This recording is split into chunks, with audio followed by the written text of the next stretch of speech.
and flight patterns and things like that, said, oh, no, the Apollo's not mad at us necessarily. He's avenging the priest that Agamemnon kept that priest's daughter. So that's the problem.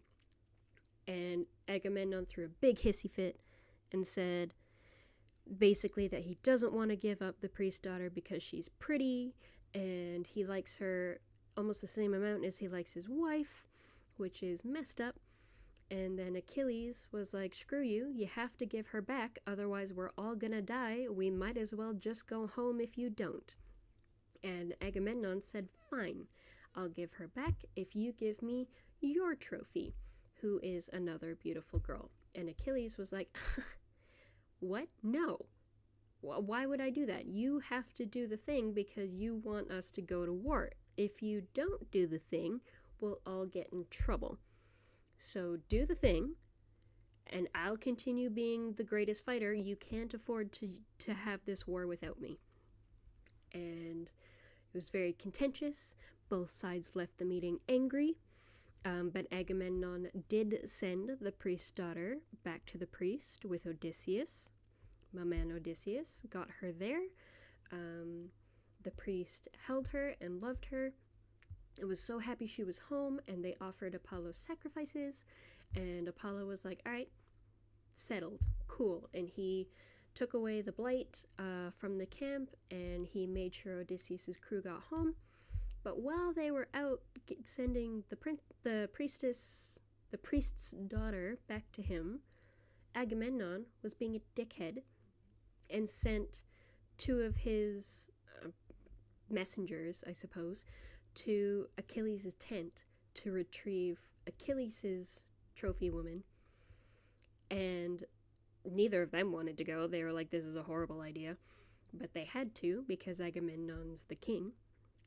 And so they went, and they were terrified, and Achilles looked at them and was like, fucking just take her, I guess. If I'm not mad at you, I'm mad at your king, obviously. It's not your fault, you're just the messenger. So they took her. She wasn't happy about it, but they took her back to Agamemnon. And Achilles went and essentially pouted on the beach and called his mom and was like, Mom, life sucks. I am so hard done by. They took my trophy woman, and Agamemnon's being a dick, and this is all that happened. Please talk to Zeus and make the Greeks regret the fact that they're not honoring me for being the best fighter here. And his wife went, sure, baby. You gotta wait a few days, but sure. And so Odysseus' crew gets back. There's a bit of tension for a few days. Achilles won't go and talk to any of the councils or for the war or go to any wars or anything. He wants to go to war, but he won't because he's been slighted. And then we flash to a couple days later. All of the Olympians come back from Ethiopia, where they had been partying it up with Zeus. And I jump between Thetis and Thetis. I don't know how to say her name properly. It's Thetis. Thetis? I don't know. But Achilles' mom goes up to Zeus and basically says, hey, I supported you in an earlier problem with the gods, and if you ever appreciated that, you will help my son. And if you don't help my son, then I'll know that I am the least favored of the gods and I'm going to cause problems. And Zeus was like, if I do this, Hera's going to get mad at me. But if I don't do this, you're going to cause problems. So fine, I'll do it. But I'm not going to say I'm going to do it. I'm just going to nod my head. Because nodding my head means that I'll do it. It's an oath, essentially. But I won't be saying that I did it. Hopefully get around Hera. And then later, all the gods are at a banquet. And Hera leans over to Zeus and is like, I know what you said. I know what you did.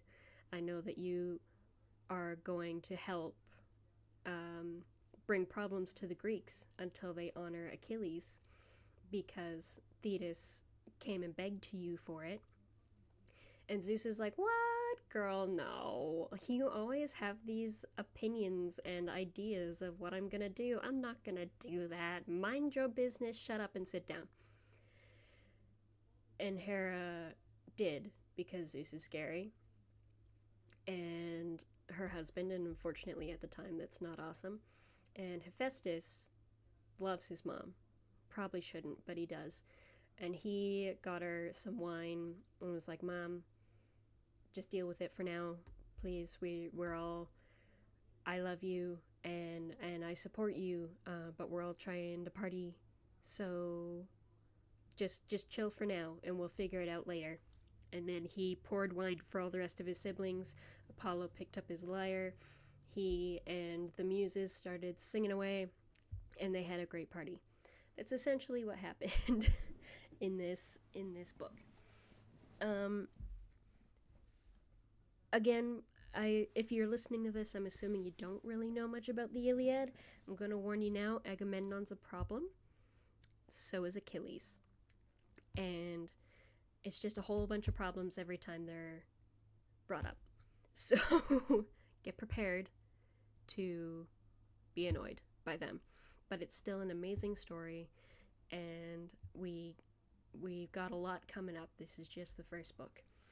And yeah, I will see you next time when I get a minute to record book 2. Thanks.